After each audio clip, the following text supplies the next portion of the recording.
오늘은 열매 맺는 신앙이라는 말씀으로 은혜를 나누고자 합니다. 하나님은 우리 인간이 지으신 목적, 그러니까 또 인간의 목적은 다른 게 아니라 하나님을 기쁘시게 하고 하나님께 영광을 올려드리는 데 있습니다.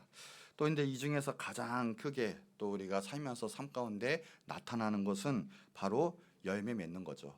오늘 본문에 보면 그래서 열매라는 단어가 이 짧은 단위지만 6번이나 나타나고 있습니다. 예, 오늘 8절의 말씀이죠. 너희가 열매를 많이 맺으면 내 아버지께서 영광을 받으실 것이요 너희가 내 제자가 되리라 라고 있거든요. 그러니까 열매를 많이 맺어야 우리의 삶의 목적, 하나님이 우리를 지으신 목적이 부합이 되는 겁니다. 그러니까 우리 삶에서 제일 중요한 것 중에 하나는 열매를 맺는 것이죠. 이 가수원의 나뭇가지에는 딱 두 종류가 있죠. 이 열매를 많이 맺는 가지가 있고 열매를 맺지 못하는 그냥 가지, 딱 두 종류로 나타낼 수가 있습니다. 근데 2절에 오늘 보니까 다른 게 아니에요. 이 예수님께 딱 붙어 있어서 우리 삶 가운데 우리 모든 것에 열매를 맺는 그 가지는 하나님께 영광을 받는다고 분명히 되어 있고요. 열매를 맺지 못하는 그 가지는 하나님께서는 그것을 제거해 버리신다고 그랬어요. 그리고 열매를 많이 더 맺는 그 가지에게는 더욱더 가지치기 깨끗하게 해서 열매를 더 맺게끔 관리도 한다라고 분명히 나타나 있거든요. 오늘 마찬가지로 우리의 삶 가운데 열매를 맺지 못하면 하나님의 은혜와 축복이 그 삶 가운데 있지를 못해요. 심지어는 우리 말씀대로 제거되는, 그러니까 하나님께서 심판이 있는 그런 면도 있다고 하는 거예요. 누가복음 13장 6절에서 9절 말씀, 특별히 이제 7절에 보면 이런 비유가 있어요. 포도원 지기. 그러니까 이제 뭐냐면 이 주인이 포도원 지기에게 얘기를 하는 거예요. 나무를 딱 심었는데 3년 동안에 기다렸어요. 3년이 와서 봤더니 이제 나무를 심는 무화과 나무를 심었는데 이 나무가 열매를 찾아야 되는데 열매가 없는 거예요. 구하지를 못한 거예요. 그러니까 나무가 아무런 쓸모가 없는 거예요. 주인이 볼 때는 찍어버려라. 어찌 땅만 버리게 놔두느냐. 분명히 주인이 포도원지에게 얘기하는데 그 밑에 절이에요. 8, 9절에 보니까 주인이요, 포도원지는 예수님이요, 주인은 하나님이죠. 그러니까 예수님이 하나님께 하는 말씀이에요. 주인이요, 이번에는 금년에는 그대로 두소서. 내가 두릅하고 걸음을 줄이니. 예수님은 우리의 중보자 되십니다. 예수님이 지금 하나님의 진노를 맡고 계세요. 우리가 죄를 져도 예수님의 보혈로 나가면 우리 제자가 정죄받고 주님의 이름 가운데 우리는 승리할 수 있거든요. 그러니까 주님도 지금 우리 가운데 기도하고 계시는 거예요. 열매를 맺지 못하고 무익한 종이라도 주님 이번 한 번은, 하나님 한 번은 이러면서. 그런데 예수님 보세요. 9절에 보니까 분명 그래요. 이후에 만일 열매가 열면 좋은데 그때요. 그렇지 않으면 찍어버리소서. 예수님도 뭐예요? 예수님도 한도가 있는 거예요. 참는 한계가 있는 거예요. 심판은 반드시 때가 있는 걸 믿으시기 바래요. 하나님은 산타크로스가 아니에요. 허허허허 마음대로 죄짓고 마음대로 원한 대로 살고, 쉽게 말하면 불법이죠. 성경 말씀대로 살지 않고 열매 맺지 못하고, 그거 반드시 한도가 있어요. 때가 있고 심판받을 때가 있고 용서받지 못할 때가 있는 거예요.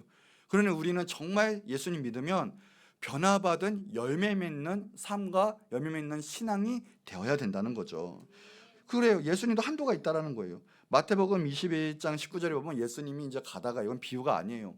가다가 한 무화과 나무를 보셨는데 예수님 필요한 것이 있는데, 여기서 말하는 것은 그냥 원래는 무화과 나무가 뭐 길에도 있고 있죠. 그러나 여기서 말하는 건 특별히 무화과 나무는 포도원에 심은 나무예요. 그럼 뭐예요?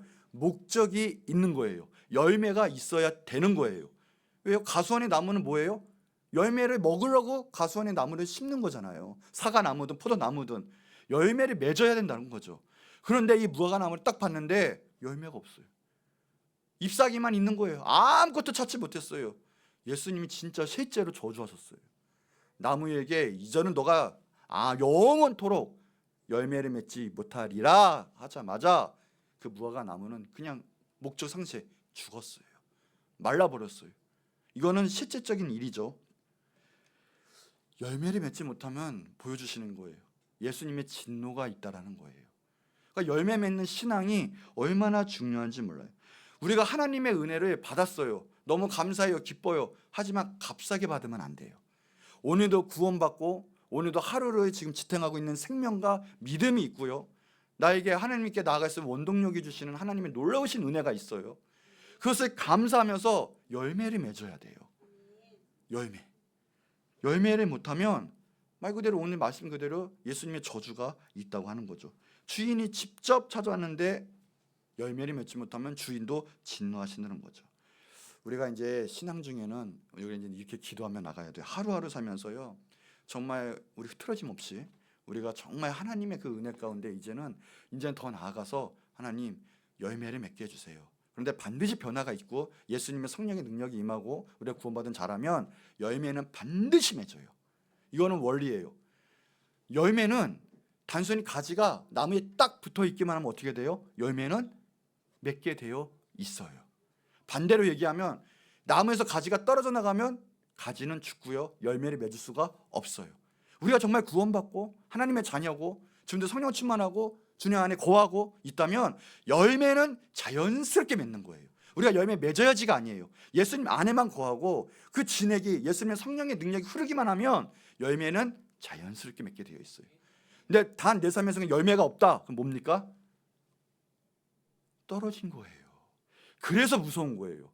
그래서 열매를 맺을 수밖에 없는데 맺지 못하면 우리의 근본 신앙, 구원, 그 모든 것이 의심 한번 해봐야 돼요. 그래서 열매 맺는 신앙이 무서운 거예요. 날 만나면 성령의 능력으로, 또 그것이 생명의 역사로, 수많은 하나님의 은혜의 역사로 바뀌냐, 열매를 맺느냐. 우리의 삶이 정말 거기까지 나가야 구원받은 자녀, 하나님의 모든 것 가운데 영광 받으시는 삶의 목적 존재가 될 수 있다는 거예요. 그러니까 우리 이제는 늘 덕도 깨어서 더 나아가서는 열매 맺게 해주세요. 두려운 마음으로 하나님을 정말 경배하고 영광 올릴 마음으로 열매 맺게 해주세요. 내가 가는 것보다 하나님 영광 받으시고 하나님 나라가 확장되고 하나님의 뜻을 내 모든 것 가운데 이루어 주시옵소서. 무익한 종, 무익한 삶이 되지 않게 하옵시고 우리 생활에 주님의 나라가 임재하게 하옵시고 열매 충만, 능력 충만, 성령의 역사가 충만케 하여 주옵소서 하고 열매 맺는 우리의 신앙과 삶이 되어야 한다는 거죠. 그 열매란 무엇인가라는 거예요. 열매는 다른 거 아니에요. 우리의 행함이 하나님께 영광 올려드릴 수 있는 이 행함이 그 믿음의 결과가 나타나는 게 열매예요. 이게 지금 무슨 말이냐 쉽게 얘기하면 인간의 목적, 인간의 행위, 인간의 영광으로 그것으로 열매를 맺지 못한다라는 거예요. 열매다라는 것은 하나님의 영광, 하나님의 말씀, 하나님의 존재 목적이 그 삶 가운데 그대로 나타나는 것이 열매라고 하지. 예를 들어 나 잘 먹게요, 잘 먹고 잘 살게 해주세요, 그것을 위해서 예수님을 이용하는 기복신앙이나 아니면 하나님 말씀과 영 대적하면서도 나는 교회 다니고 나는 그래도 말씀을 많이 아는데 할 수 있는 인본주의 신앙, 이런 것은 결코 열매가 아니라는 거예요. 그러니 우리가 정말 잘 선택해야 될 것은 단순히 교회 다닌다고 해서 내 삶이 예수님의 열매를 맺느냐라는 것은 우리가 동일시되지 않아요. 우리가 교회 다니면서도 예배하면서도 정말 우리의 목적은 성령의 역사 가운데 하나님의 말씀 안에 가운데 주님의 그 십자가의 능력과 그 사랑 안에 가운데 바로 주님의 뜻이 이루어지는 그것을 열매라고 하지, 예수님과 상관없고 하나님의 나라 하나님 영광과 상관없는 단순히 내가 잘 먹고 잘 사고 하는, 꼭 예수님은 무슨 지니램프의 요정처럼 이용하는 그런 거에서 내가 원하는 만큼 지금 내 삶의 결과가 나타났네 라고 해서 그게 열매다라고 하지 않는다라는 거예요. 그러니 하나님의 존재 목적, 하나님의 뜻 가운데 우리의 삶의 형실이 나타나는 게 열매라는 거죠. 마태복음 5장 16절에 보면 그래서 이같이 너희 빛이 사람 앞에 비치게 하여, 주님이 흘려주신 그 영광, 그 빛이 비쳐야 열매를 맺을 수 있는 거지. 아무리 우리가 뭐 모태신앙이고 교회에 뭐 몇십 년 다니고 내 직분이 뭐고 아무 상관이 없다라는 거예요. 오늘도 주님의 영광, 주님의 역사가 내 삶 가운데 빛이 나타나야 돼요. 그럴 때 열매가 나타나는 거지. 단순히 지금 내가 뭐 했기 때문에 내 삶의 목적 가운데 이용하면서 주님의 나라가 나타나지 않고 주님의 목적이 그것 가운데 나타나지 않으면 그걸 열매라고 하지 않는다는 거예요. 빛이 비치게 하고 그들로 너희 착한 행실을 보고 하늘에 계신 너희 아버지께 영광을 돌리게 하라. 분명히요, 선한 행실이에요. 착한 행실. 열매는 행실로 나타나고 삶으로 나타나는 게 열매라는 거예요. 내가 아무리 예수님 기도 많이 하고 예수님 사랑하고 뭐 하는데 우리가 삶에 지금 모든 행함에 나타나지 않아요. 그 열매라고 하지 않아요. 열매는 나타나는 거예요. 그래서 사람들이 알게 되는 거고요. 실제적으로 옆 사람이 나를 통해서 구원받고 생명의 역사가 있고 하나님께 인도함 받고 하는 게 열매다라는 거지. 내가 교회 몇십 년 다녀도 나를 통해서 구원의 역사, 생명의 역사가 하나도 없어요. 열매 맺지 못한 거예요. 단순히 나 예수님 믿어서 지금 오늘 하나님의 은혜 가운데 사고 없이 그래도 잘 먹고 잘 살아왔습니다. 그것을 열매라고 하지 않는다라는 거예요. 열매는 하나님께 받은 것이 삶으로 착한 행실로 빛이 나타지는 것이 열매라는 거예요. 열매를 지금 얼마만큼 맺고 있느냐에 따라서 예수님께 영광받고 예수님 기뻐하시냐, 쓰임받는 종이냐라는 거지. 열매에 달려 있어서요. 열매. 우리가 열매 맺지 못하면 무익한 종이요, 쓸데없는 밖으로 내어쫓는 종밖에, 게으른 종밖에 되지 않아요. 중요한 건 열매를 지금 맺고 있느냐, 그게 문제예요. 단순한 문제가 아니라는 거죠. 자, 그러면은 짧게 열매의 종류에 대해서 잠깐 나눌게요. 첫 번째가 성경에 보니까 열매 중에 회개의 열매가 있어요. 회개의 열매. 이 회개의 열매 마태복음 3장 8, 9절에도 보면 그래요. 그러므로 회개에 합당한 열매를 맺고, 회개에 합당한 열매를 맺고. 너네 속으로 아무리 지금 말하자면 우리가 교회 다녀요, 등록해서 예배해야 된다고 해도 너 속으로 너 구원받은 자다, 너가 아브라함의 조상이다라고 생각하지 말아라. 하나님은 능력하지 말라는 거예요. 왜요? 회개에 합당한 열매가 없기 때문에 그래요. 우리의 모든 것의 근본은, 우리의 신앙은 예수님이 우리의 구세주, 나의 구세주가 되시는 거예요. 우리의 존재 목적고 우리의 모든 본질이 바뀌는 거예요. 그런데 거기서 가장 먼저 일어나는 일, 즉 우리가 하나님의 자녀가 되는 것은 반드시 일어나는 일은 회개예요. 그런데 이 회개가 없어요. 그냥 회개가 아니라 회개가 합당한 일로 돼야 돼요. 이게 무슨 말이냐? 회개했는데 회개한 열매, 회개한 자로서의 삶의 역사, 누가 봐도 그런 능력이 나타나지를 않아요. 그런 말만 회개고 머리로 아는 회개지 회개에 합당한 열매를 맺은 건 아니에요. 내가 하나님인지 알았습니다, 하나님 위해 살겠습니다, 하나님 말씀대로 살겠습니다, 난 하나님의 자녀입니다 하는데 전혀 내 삶은 전과 변함이 없어요. 그는 회개가 아니에요. 회개는 합당한 열매를 맺어야 돼요. 사도행전 26장 20절에도 회개하고 그래요. 회개하고 뭐예요? 하나님께 돌아와서, 그럼 뭐가 돼요? 회개에 합당한 일을 해야 돼요. 우리의 삶이 회개에 합당한 역사로 변해야지 똑같으면 회개에 합당한 역사가 일어나지 않은 거죠. 그 전혀 없다면 어떻게 보면 참으로 구원받은 자도 아니요, 참으로 회개한 자도 아니라는 거죠. 변화가 그래서 중요해요. 내 안에 회개에 합당한 열매가 맺어야 된다는 거죠. 물론 한 번에 변하는 사람은 극히 드물어요. 물론 성령 역사와서 그자가 한 번에 딱 끊긴 사람도 있어요. 많아요. 그렇지만 대부분 성화의 과정이 거치죠. 성화가 뭡니까? 차츰 변해가는 거예요. 몇 년에 거쳐서라도요. 그러나 첫 번째, 이 마음은 무너짐이 있어도요, 그 마음은 그래도 하나님 뜻대로 살아야지가 있어야지. 첫 번째 마음이 회개했는데 하나님 이제 알았으니까 그래도 저 마음대로 살 거예요, 마음은 회개한 자체가 아니에요. 하나님 뜻대로 살다가 무너질 수는 있어요. 또 매달려다가 그 죄가 끊길 수는 있어도 회개했다 하면서 처음 마음가짐 자체가 벌써 이제는 저 구원 받았으니까 마음대로 뜻대로 살래요, 그건 진정한 회개가 아니라는 거죠. 나도 빛을 못 받고 빛이 나타낼 수도 없다는 거죠. 어떤 이제 교사분이죠, 학교 선생님을 하시는 분이 있었는데, 초등학교 하시는 분이 있었는데 이렇게 여자 성도분이었어요. 근데 그분이 교회는 나오는데 이게 진짜 구원받고 진짜 믿음 신앙생활을 하는 분은 아니었어요.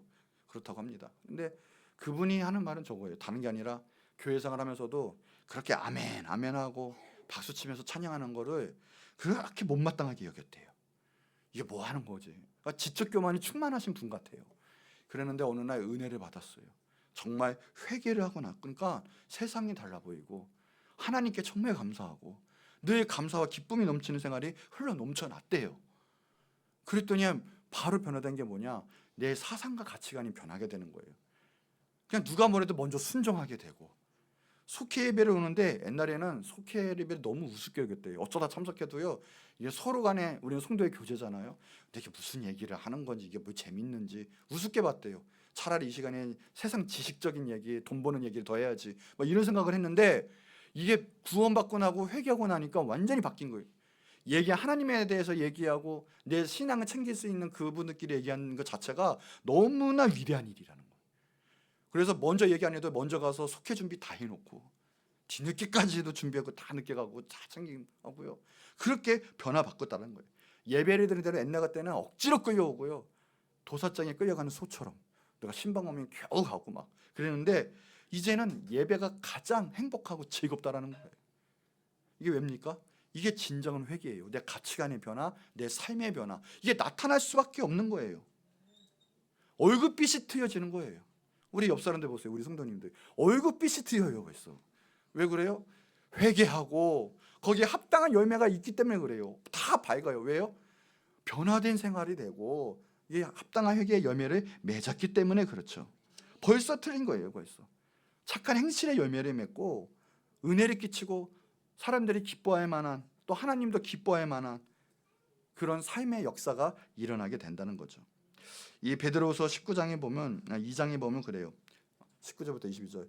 그들에게 자유를 준다 해도 자신들은 멸망의 종들이니 누구든지 진 자는 이긴 자의 종이 된다. 이게 영적 원리예요.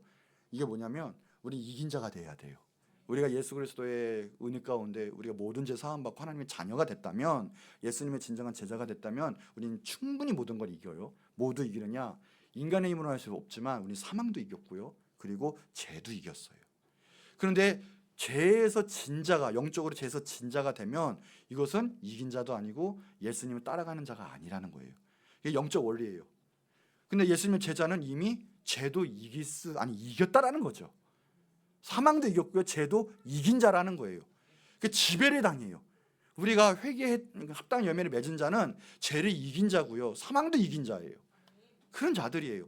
그런데 우리가 만약에 그렇다고 쳤는데 때마다 죄 가운데 무너지고 하나님의 뜻 가운데 있지 못하고 벗어난 자가 되면 영적 원리가 죄 가운데 사탄마귀 때 진자가 되는 거예요. 그 역사가 일어날 수도 없죠. 악한 영역 때 매이게 되어 있죠. 그래서 그런 거예요. 만약 그들이 우리 주 되신 구주 예수 그리스도를 알므로 세상의 더러움을 피한 후에 우리 회개했어요. 그럼 이제 주님 뜻대로 살 수 있는 능력이 있어요. 뭐해도 세상을 뒤집어 엎고 하나님이 주신 그 빛을 비칠 수 있는 힘이 있어요. 그런데 우리가 져요. 죄 가운데 다시 무너지고 마음은 이미 사탄마귀가 죄 가운데 오픈을 해버려요. 이미 그 길로 걸어가요. 그러니까 그걸 피한 후에 다시 그 중에 얽매이고 지면 역사가 그냥 있지 않아요. 나중에 형편은요, 처음보다 더 심하게 되리니. 그냥 마귀가 오는 게 아니라 정말 7 귀신이 데리고 와요.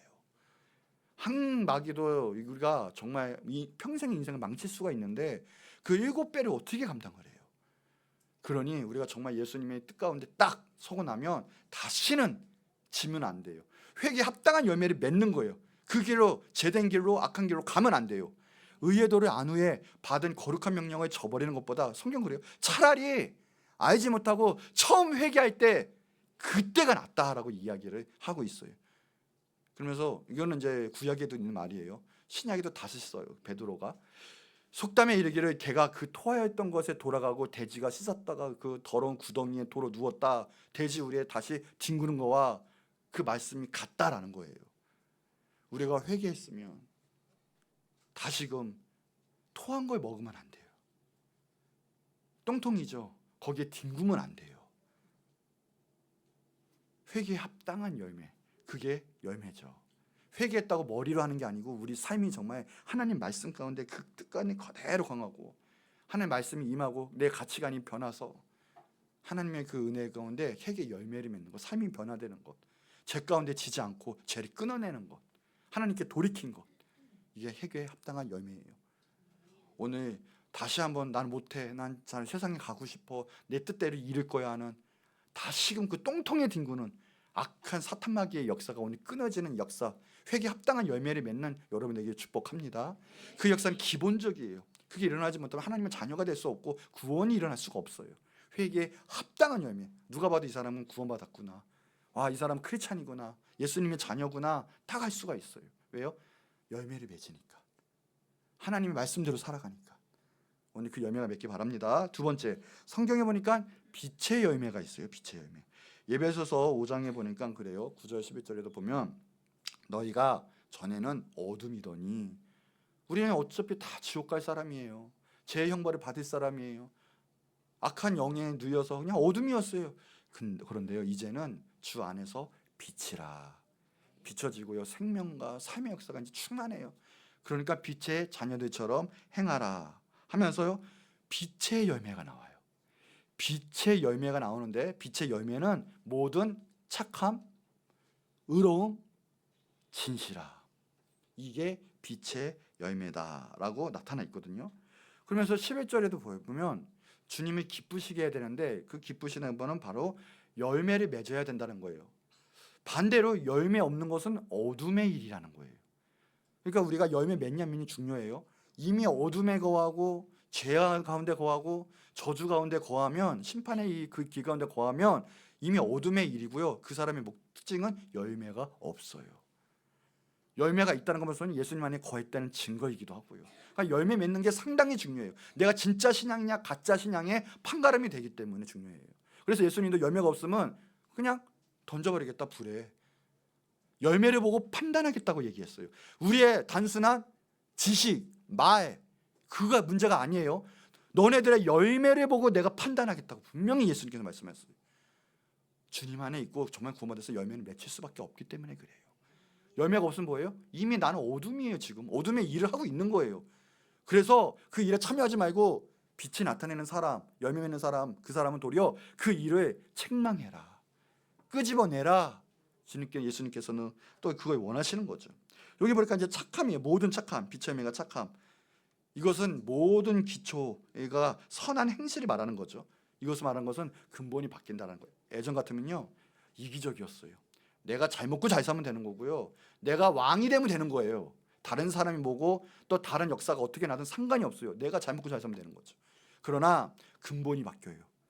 예수님이 임하고 예수님의 자녀가 되면 다 내가 아니라 이타적으로 바뀌어요. 그들을 어떻게 주님께 인도할까? 그들의 생명 가운데 살아나야 되는데, 심지어 내가 희생을 해야 되고 그들이 행복하고 예수님을 알아야 되는데, 근본 자체가 선함으로 바뀌는 거예요. 완전히 다른 지체가 되는 거죠. 이게 모든 선함, 착함, 또 의로움이 있죠. 의로움은 다른 게 아닙니다. 부정부리가 되면 일어나요. 뭐가 일어나요? 거룩한 분노가 일어나요. 그래서 우리가 지금 저기 앞에서도요, 사회적으로, 그 다음에 정치인들, 대통령이 잘못하면 제일 먼저 일어나요. 그 일제강점기나 6.25가 뭐 학과 없이 먼저 일어난 사람들은 기독교인들이에요. 여러분 아십니까? 기본적으로 부정부패 불의를 못 참는 것이 하나님의 자녀들이에요. 왜요? 하나님의 속성이 그러니까 그런 수밖에 없어요. 이게 무슨 말이냐면, 하나님의 그 의가 일어나면요, 공평하게 되어 있어요. 일어나. 그래서요, 구약 보면 보여요. 구약은 무조건 마지막이 뭐냐? 공의로워라, 정의로워라, 공평하라라는 거예요. 그 공평은 단순히 우리가 말하는 이거는 n분의 1 하자, 1대 1이 되고 2대 2고 뭐 이렇게 공평하자라는 걸 넘어서요. 성경이 말하는 공평은 마지막 우리의 모든 신앙과 믿음과 오늘 말하면 삶의 열매들의 최종적인 하나님께 드림이에요. 공평하고 정의롭지 않으면 하나님의 자녀도 아니고요, 예수 그리스도의 구원받은 자가 아니라는 거예요. 그러니 우리가 이 근본 마음, 우리가 사업한다고 쳐요. 아니 어떤 일이 있다 쳐요. 우리 하나님 앞에 공의로울 수밖에 없어요. 정직할 수밖에 없어요. 왜요? 이게 다가 아니라 뒤에는 하나님의 심판이 있고, 우리는 하나님의 뜻대로 사는 자이기 때문에 하나님의 뜻을 이루어 드릴 수밖에 없는 우리의 신앙적 열망이 있기 때문에 그래요. 그러니 그것에 막고 있고, 그것 때문에 사람들이 죽어나고 세상이 망가지고 있는 거 우리가 참을 수가 없죠. 그것 때문에 사람이 죽어나가고 누군가는 죽어나가거든요. 하나님 이 세상에서 굶어 죽지 않게 하셨어요. 모든 사람이 다 굶어 죽지 않고 먹고 살 수 있는데, 사람은 가로채죠. 누군가는 굶어 죽어요. 누군가는 부유하게 살아요. 이것이 공산주의에서 말하는 공평하지 않은 의미가 아니에요. 우리는 선함으로 남을 섬길 수 있고 공의롭게 살 수 있는 거예요. 그게 하나님 말씀에 순종하며 살아갈 수 있는 거예요. 남을 살리고 생명을 살리는 거예요. 근데 그게 사라지는 거. 근데 이 의로움이에요. 그게 우리가 착한 행실 가운데 의로움이 포함이 돼요. 또 하나 있죠. 그러니까 진실 그래요. 이거는 근본적인 거예요. 만약에 의로움도 있고요, 뭐 여러 가지 뭐 어떤 좋은 열매가 맺혀도요, 그 안에 근본이죠. 진리, 진실이 없으면 다 헛거예요. 성경에 말하는 진리는 우리가 인간적인 소피스트가 말하는 지혜랑 약간 틀려요. 무슨 말이냐면 우리가 말하는 진실, 지혜는 그냥 인간이 제일 합당한 결과가 나왔을 때 지혜롭다 이라고 이야기를 하고, 때로는 그게 진실이 될 수는 있어요. 그러나 절대적으로 성경에서 말하는 진리, 진실은 아니에요. 진리, 진실은 오직 하나님이에요. 세상 누가 뭐래도 모든 이유가 이거 아니다라고 해도 하나님이 이거다 하면 그거는 진리고요, 그거는 진실이에요. 그래서 하나님은 그걸 움직이지 않으세요. 세상 사람들이 다 뭐라고 해도 하나님 편에 서는 자는 살아요. 왜요? 진리 가운데 거했기 때문에 그래요. 그래서 세상이 망해도요, 노아의 8명은 살았죠. 세상이 다 망했어도요. 하나님 편에 선 사람, 그 진리의 편에 선 사람이, 그 법에 선 사람은 살아남아요. 그게 성경이 말하는 진실, 진리예요. 예수님만이, 하나님만이 진리인 걸 믿으시기 바랍니다. 그러니까 이 진실, 이게 바로 빛의 열매다라고 이야기를 합니다. 자, 또 세 번째 보니까 전도의 열매가 있어요. 열매 중에 이 마태복음 13장에 보면 이 복음에 대해서 나타나 있어요. 그러니까 복음의 열매가 나타나는데, 특히 이제 1절부터 23절의 내용, 긴 장을 할애하고 있는데 8절에도 보면 그래요. 결국은요, 이 좋은 땅에 뿌려진 그 씨는 결국은 100배, 60배, 30배, 30배, 60배, 100배, 다른 성경에서는 그렇게 결국에는 결실, 열매를 맺는다라고 나타나 있습니다. 반드시 전도의 열매, 복음의 열매는 나타나게 되고 확장의 역사가 나타나게 되어 있어요.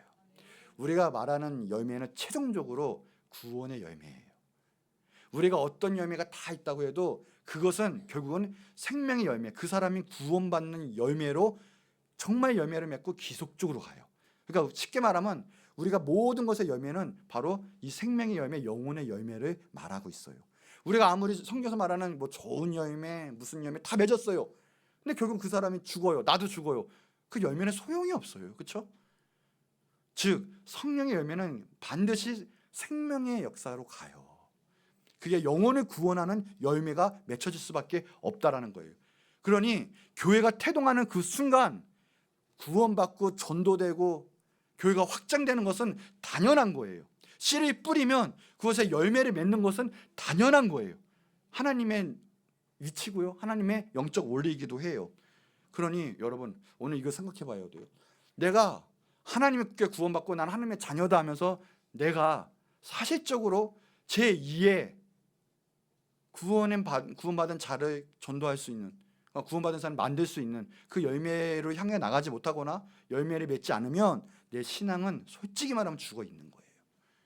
나를 통해서 누군가는 지금 살아나야 돼요. 내가 살아났다면 다른 거 어려운 거 없어요. 씨를 뿌리면 돼요.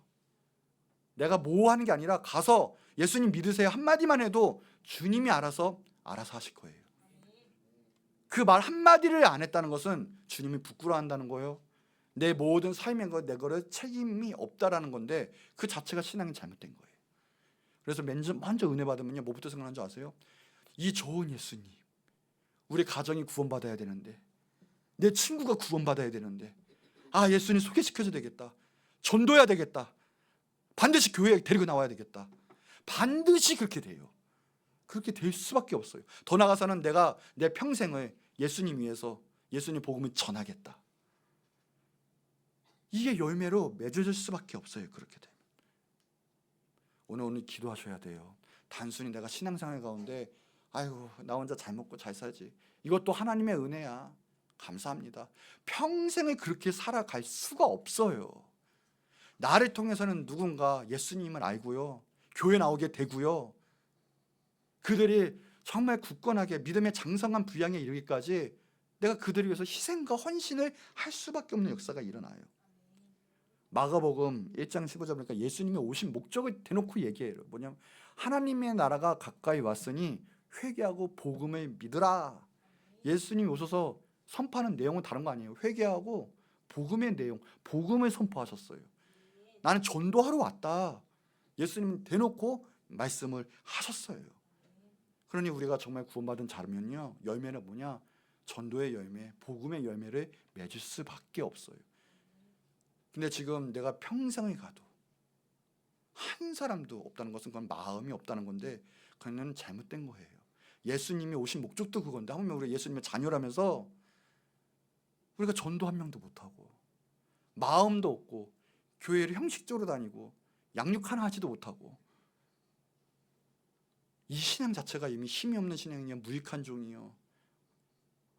반면에 나를 통해서 교회에 전도가 되고 또 양육해서 그들이 정말 믿음이 자라고 구원받게 되고 영혼 구원, 하나님 그것만큼 기뻐하시는 게 없어요.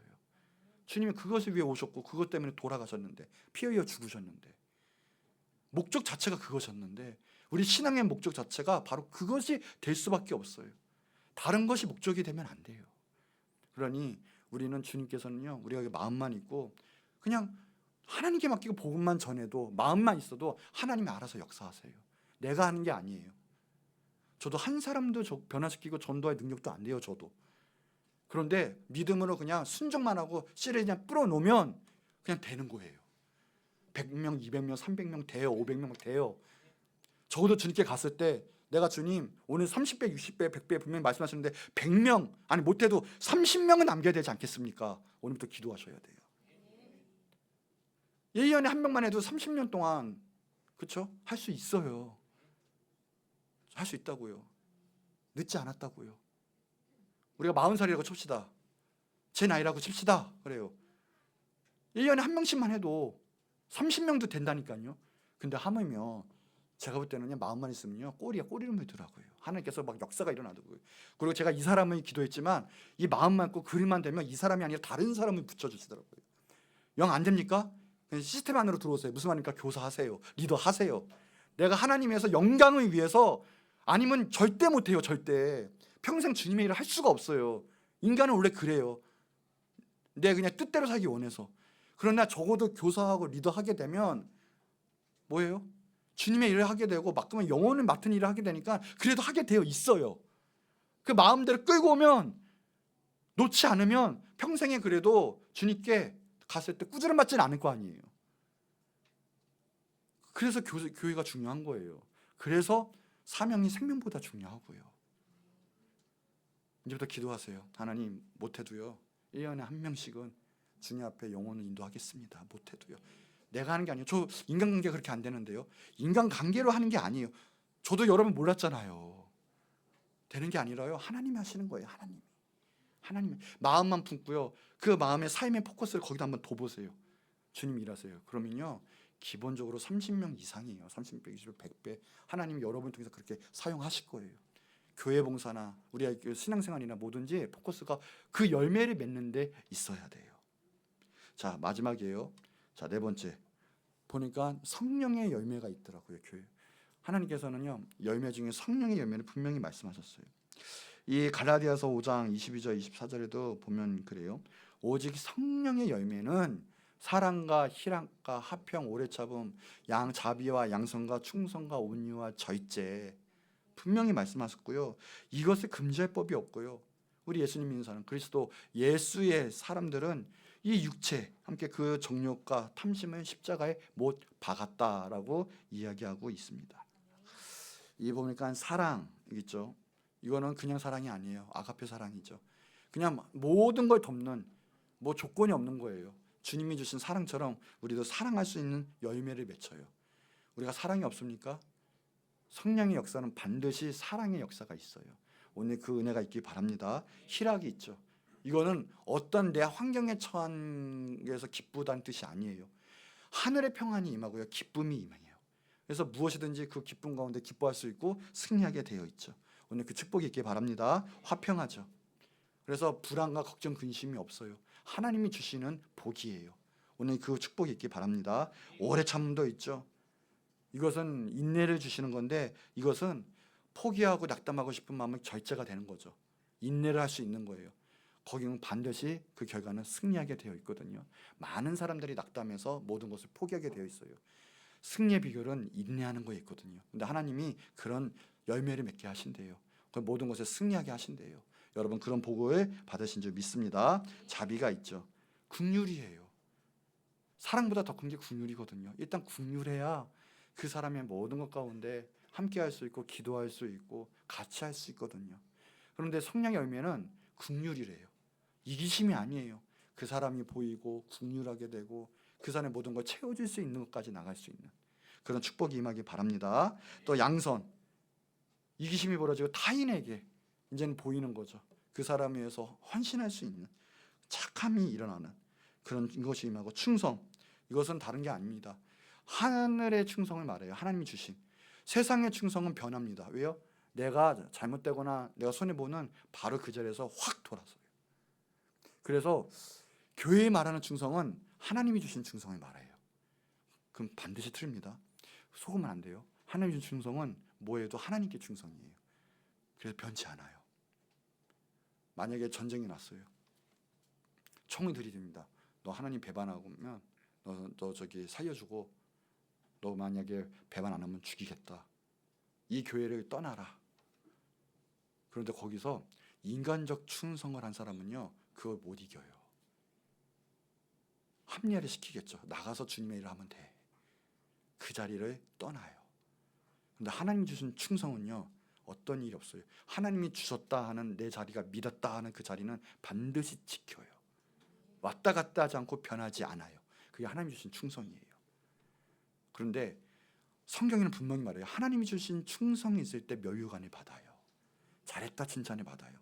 내 생각에 인간적인 충성, 왔다 갔다 하는, 내가 이로울 때 하는 그 충성은 그건 오래가지도 못하고요, 하늘의 상급도 받지를 못해요. 오늘 정말 하나님 주신 복된 충성이 임하기를 바랍니다. 그래서 하나님께 갔을 때 잘했다 칭찬받는 종들이 다 되시기 바랍니다. 자, 그 온유예요. 온유는 다른 게 아니라 우리가 생각하면 그래요. 무조건 맞아도 참고 욕먹어도 참고 뭐해도 참고 아이고 온유해라고 생각하는데, 그 온유는 그런 온유를 넘어서요. 단순히 화를 내지 않고 이런 게 아니에요. 모세는 화 엄청 잘 냈고요, 살인자였고요. 막 심지어는 하나님이 주신 건데도 하나님 건데 분노해가지고 그냥 깨버리잖아요. 십계명을 그냥. 그러다 이제 못 들어가고 막 그랬잖아요. 그런데 하나님의 인정은요, 모세에게 이 세상의 모든 측면보다 모든 사람보다도 온유한 사람이다. 하나님의 판단은 모세가 가장 온유하다라고 얘기했거든요. 왜 그럴까요? 온유라는 개념을 잘 생각해야 돼요. 단순히 나타나는 살을 잘 참고 막 이런 게 온유가 아니라 하나님의 관계성이에요. 하나님께 친하면 친할수록 온유한 거예요. 그래서 세상의 어떤 것은 모두 다 포함할 수 있고요, 품을 수 있는 게 온유인 거예요.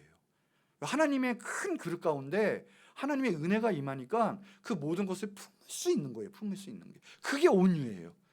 모세는 하나님을 얼굴로 봤어요. 그런 사람이 없어요. 하나님과 제일 친했던 사람은 모세였거든요. 모세보다 온유한 사람은 없어요. 그래서 근데 하나님을 알아봐요. 그럼 하나님의 모든 일도 알고요, 하나님의 모든 시키신 일도 자연스럽게 다 품고 할 수밖에 없는 거예요. 그게 온유예요.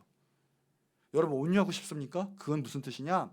하나님의 모든 일을 다 품을 수 있다는 거예요. 여러분 하나님께서 너 이 사람 사랑하라 그래요. 이거 원수인데요, 저 절대 못하겠는데요. 그거 온유한 사람 아니에요. 하나님의 성령이 임할 때 온유한 거라고 했잖아요. 온유는 뭐냐? 하나님 너 이 사람 사랑해라 그러면 그렇죠, 사랑해야죠. 품는 거예요. 행하는 거예요. 그게 온유예요. 너 이 사람 도와줘라. 저 먹고 살 것도 없는데요. 그거 좀 어려운데요. 막 발발 떨어요. 그거 온유한 사람 아니에요. 너 이 사람 도와줘라 그래도 그렇죠, 저 없어도요 하나님 말씀에 순종합니다. 그거 다 도와주는 거예요. 그게 온유예요. 온유하라는 하나님 말씀과 관계성이 있어서 그만큼 순종할 수 있고 하나님 영광을 나타낼 수 있는 그 성품을 말해요. 그러니까 그 사람은 늘 온화하고요, 하나님의 그 뜻이 이루어지는 것, 그게 온유하다라는 거죠. 절제, 마지막이죠. 결국 그냥 아무리 보여도요, 막판에 절제가 안 돼서 다 무너지거든요. 제약의 절제. 내가 이 길로 딱 멈춰야 되는데 절제하지 못해서 몰라 나 매일 이 길로 확 가버리다가 다 무너져요. 은혜 받았다가도요, 친구가 꼬서요. 이리 와 나랑 한번 놀자. 절제를 딱 하고 나는 그 은혜를 잊어먹지 않겠어 해야 되는데 절제를 못해요. 에이 모르겠다 나갔다가 당연히 석탄강에 들어가면 석탄에 때를 묻죠. 안 묻어요? 죄는 피하는 게 상책이죠. 그래놓고 죄 졌고 그리고 이제 은혜가 안 돼요. 다 그래요. 절제가 안 돼서 그래. 절제가 안 돼서. 술집에 가놓고 술 안 먹고 안주만 보여야지. 그 뭐하러 그럽니까? 안 가면 되지. 그래놓고 술 먹고 넘어진다고 하고. 오늘부터 중독이 끊어지길 바랍니다. 절제 은혜와 역사가 있길 바래요. 중독이 끊어지길 바랍니다. 도박과 중독, 술, 담배 등등등 하나님께 나가지 못하고 제약 가운데 묶여있던 모든 것들이 놀라운 그냥 절제되어지는 은혜가 있어서요 끊어지는 놀라운 은혜가 있길 바랍니다. 이건 우리 하나하나 해도요 한 했었죠 원래 강의인데 이 열매가 있다. 그러니까 성령 받으면 여러분 이 열매가 맺혀져야 돼요. 지금 내 가운데 열매가 맺혀지지 않고 있다. 이게 성령의 역사가 정말 충만하게 임한 게 아니에요. 그러니까 날마다 성령의 공급을 받고요 이 열매가 맺혀지게 해주세요 라고 해야 돼요. 자 결론입니다. 하나님께서는 우리 가운데 열매를 맺기 원하시고요 더 나아가서는 열매로 판단하신다고 했어요. 단순히 내가 하나님 믿습니다 하는 사람 믿다가 아니라 정말 하나님 사랑하고 예수님 안에 거하고 하나님 안에 거하면 붙어 있기만 하면 열매는 맺혀지고요 누가 봐도 행실은 행함이 나타나지는 거예요. 머리로만 알고 있는 거 열매라고 하지 않아요. 열매는 반드시 나타나고 그 빛이 비춰지면서 사람들도 나를 알아요. 그게 열매라는 거죠. 근데 그 열매의 중요성은 하나님이 그 열매를 보고 판단한다라는 거예요. 오늘 회개의 열매, 빛의 열매, 복음, 전도의 열매, 그리고 성령의 열매가 충만하게 맺혀지는 여러분 되시기 바랍니다. 우리가 은혜 받았어요. 그날 단순히 은혜 받는 것뿐만 아니라 늘 모든 삶 가운데 늘 점검하는 거예요. 열매를 맺고 있냐 안 맺고 있느냐. 하나님의 나라가 확장되고 그 영혼 가운데 생명의 역사가 늘 나타나고 있느냐. 오늘부터 이제 기도하시는 거예요. 하나님 열매 맺게 하여 주시옵소서. 마태복음 3장 10절에 보니까 이미 도끼가 나무 뿌리에 놓였으니 좋은 열매를 맺지 아니하는 나무마다 찍혀 불에 던져지느니라. 이거는 예수님 말씀이에요. 이제 성령이 임하면 이기적이지 않아요. 하나님이 무엇을 기뻐하실까?